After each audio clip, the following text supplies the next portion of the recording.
Hi everyone! This video looks at a strong acid titrated with a strong base, and we'll focus on the initial pH when 0 mils of titrant have been added. Because the titrant is at 0 milliliters and no reaction has occurred yet between the acid and the titrant, we do not need a millimole table. This situation is what we call initial pH. Here, we can calculate the pH directly from the molarity of the acid given in the problem. The hydroxide does not enter into the calculation of initial acid pH.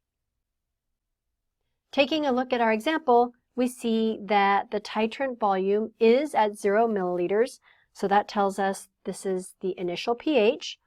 So the only thing we have to look at is our acid molarity as it was given, which is 0.04000 molar. And then we can take the negative log of that to get our pH directly. As a reminder, for sig figs and logs, if we have 4 sig figs in our value, then our result will be rounded to 4 decimal places. So doing the math, taking the negative log of 0.04000 rounded to 4 decimal places, we get a pH value of 1.3979.